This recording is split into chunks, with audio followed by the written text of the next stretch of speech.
El petróleo es un aceite mineral de color negro. Es menos denso que el agua y posee un olor acre característico. Está formado por una mezcla de hidrocarburos acompañados de azufre, oxígeno y nitrógeno. El petróleo se encuentra solo en las rocas sedimentarias y se origina a partir de una materia prima formada fundamentalmente por restos de organismos vivos acuáticos, vegetales y animales que vivían en los mares, las lagunas y las desembocaduras de los ríos. Estos restos fueron atacados en los fondos fangosos por bacterias anaerobias que consumieron su oxígeno, dejando únicamente moléculas de carbono e hidrógeno llamadas hidrocarburos. El refinado del petróleo crudo es un proceso por el cual el hidrocarburo se calienta en una caldera para poder ser destilado y separado.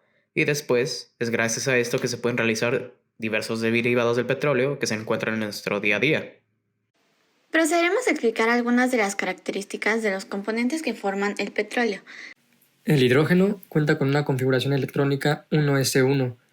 Tiene un electrón de valencia y está ubicado en el período 1, grupo 1. Los enlaces más comunes que tienen el hidrógeno son los puentes de hidrógeno. La ordenación de los átomos de hidrógeno en la molécula es un triángulo equilátero. Seguimos con el carbono. Su configuración electrónica es 1s2, 2s2, 2p2. Tiene 4 electrones de valencia. Está ubicado en el grupo 14, período 2. El átomo de carbono puede formar 4 enlaces covalentes para completar los 8 electrones de su capa más externa.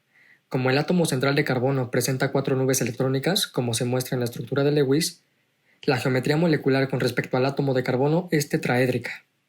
Ahora vamos a hablar del oxígeno. El oxígeno tiene una configuración electrónica de 1s1, 2s2 y 2p4, que formarían su número atómico, que es igual a 8. Tiene 6 electrones de valencia y pertenece al periodo 2, grupo 16. Los átomos de oxígeno que se forman en la mayoría de las estructuras, al tener 2 pares de electrones, normalmente hace enlaces covalentes. Y la geometría del oxígeno y los átomos que se unen a él es angular, pero la de sus orbitales es tetraédrica.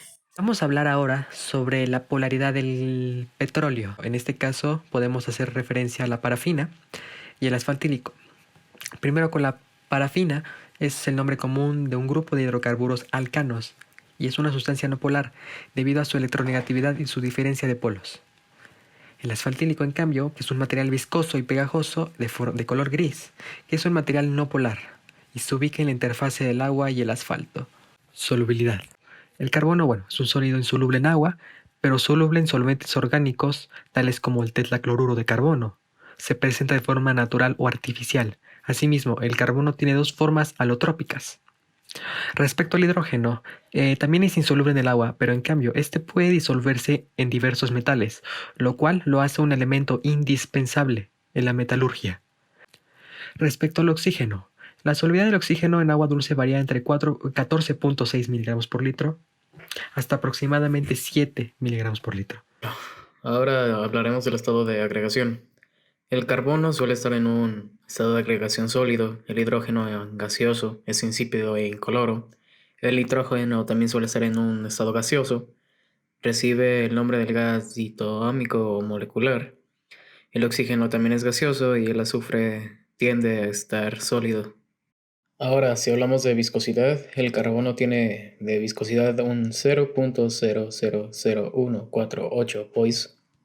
El hidrógeno tiene 0.00084 pois. El oxígeno tiene 0.00020 pois. El nitrógeno tiene 0.00018 pois.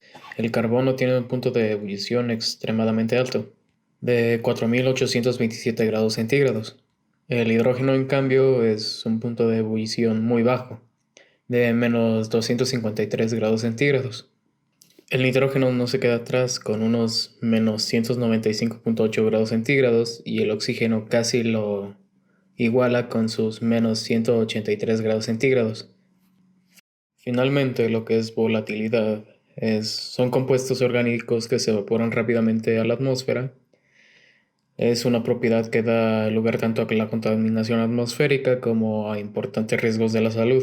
Un compuesto orgánico volátil es un producto compuesto al menos por el elemento carbono asociado con uno o más elementos como hidrógeno, oxígeno, azufre, fósforo, silicio, nitrógeno o algún que otro halógeno.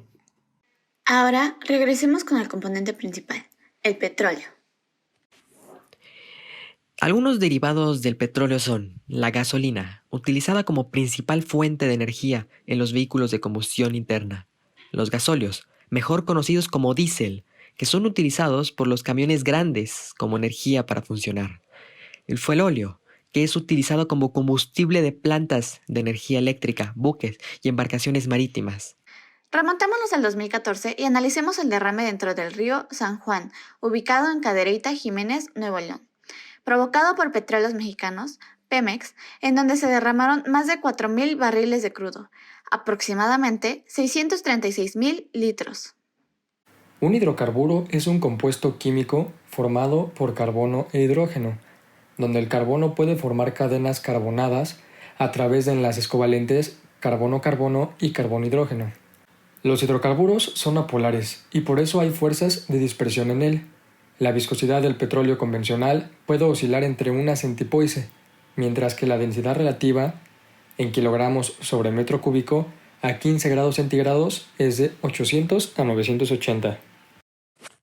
Ahora hablemos del agua y definamos sus propiedades. El agua es una sustancia cuyas moléculas están compuestas por dos átomos de hidrógeno y uno de oxígeno. Presenta enlaces por puentes de hidrógeno. Su densidad es igual a 997 kilogramos metros cúbicos. Esto quiere decir que el agua es más densa que el petróleo y su viscosidad es aproximadamente 10 cp, que esto es 0.01 pascales por segundo, que de igual manera es más grande que el petróleo. Ahora bien, ¿qué pasa cuando un hidrocarburo entra en contacto con el agua? La contaminación de las aguas por hidrocarburos en los sistemas de almacenamiento, en las fuentes de abastecimiento subterráneas y superficiales, así como en otros cuerpos de agua, es un hecho que ocurre con relativa frecuencia. Este tipo de contaminación produce un cambio en las características organolépticas del agua que induce al rechazo de los consumidores, y su ingestión representa un riesgo para la salud. Asimismo, el ecosistema puede sufrir afectaciones debidas al impacto negativo de estos contaminantes sobre sus diferentes componentes. Entre las moléculas del petróleo existen interacciones de dispersión dipolo-inducido, debido a que está conformado por moléculas apolares. Entre las moléculas del agua existen interacciones dipolo-dipolo por puente de hidrógeno porque son moléculas polares unidas a través del hidrógeno. El petróleo no es soluble en el agua debido a la polaridad del enlace. Lo semejante disuelve a lo semejante, y la polaridad del agua no es semejante a la apolaridad del petróleo. La interacción entre estos dos entonces será dipolo-dipolo inducido. Esta es una interacción muy débil, por esto es posible separarlos con diferentes métodos. Sin embargo, no se vuelve mucho más fácil al tratarse de un río. Observando las fuerzas intermoleculares presentes en estos dos compuestos, se deriva que la tensión superficial del agua es mayor que la del petróleo.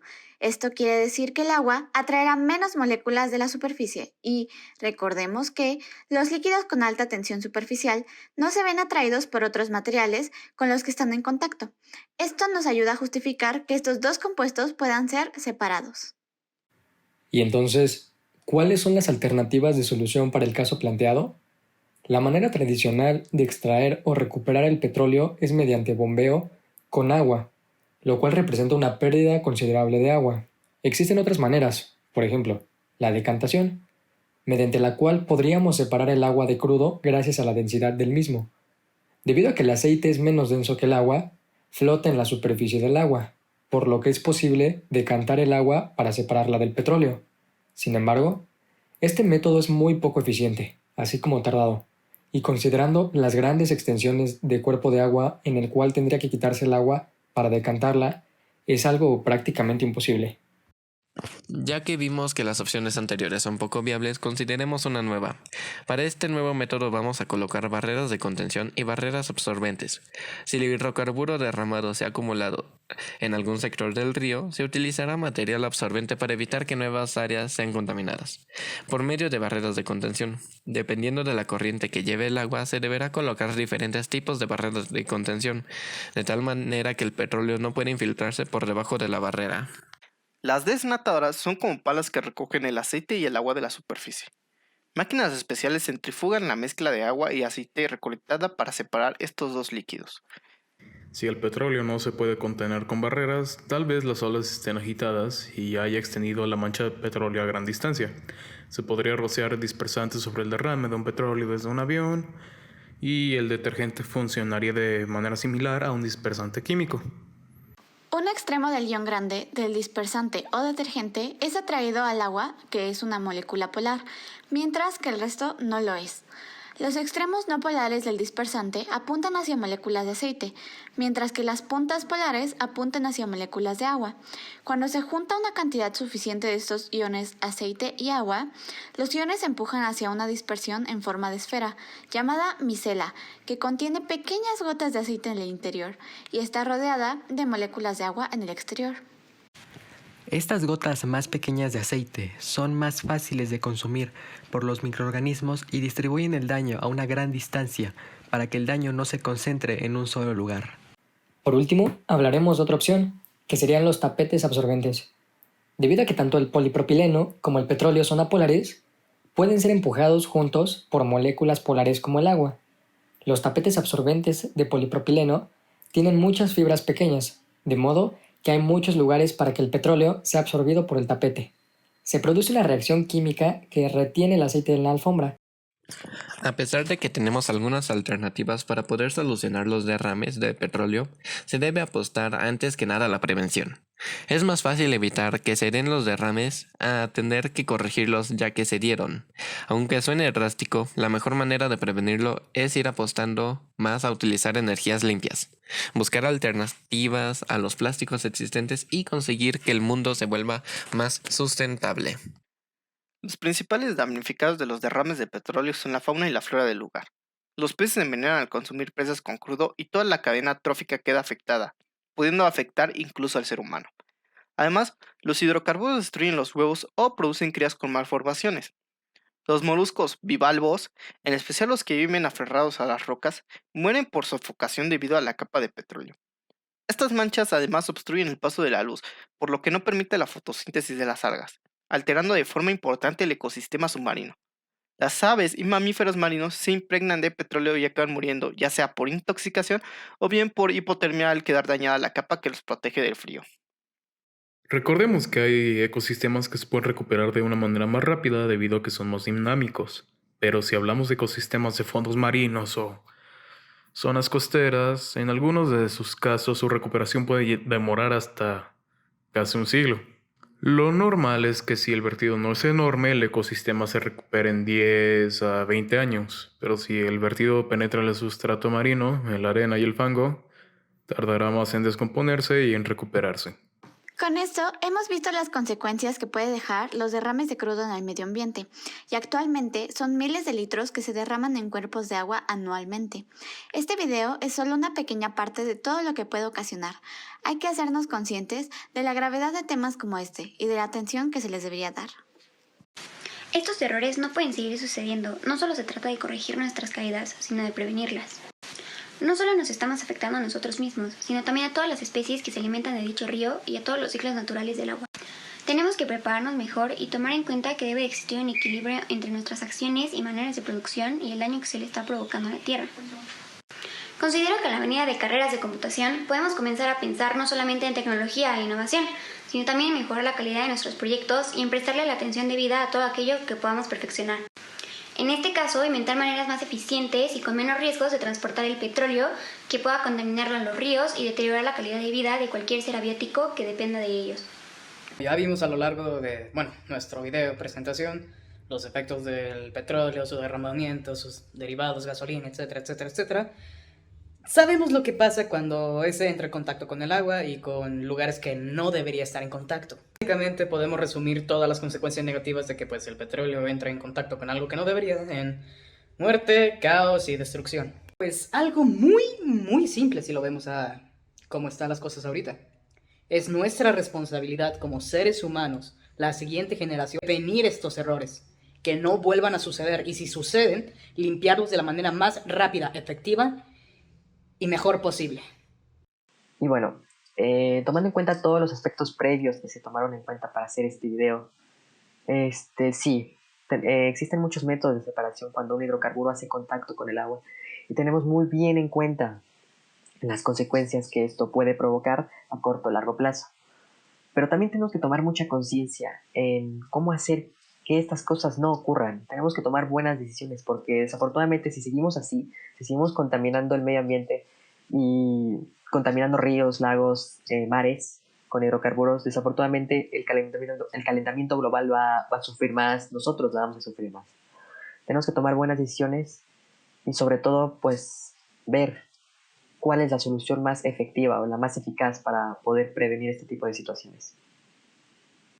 En conclusión, considero que esta actividad me ayudará a lograr concluir de manera exitosa mi carrera. De igual manera, estos temas van relacionados a mis metas profesionales y personales, que son las de cambiar en algún aspecto los problemas medioambientales que en algún momento hemos vivido. De igual manera, esta actividad me ha ayudado a involucrarme más a los temas en relación a los hidrocarburos, elementos y compuestos químicos.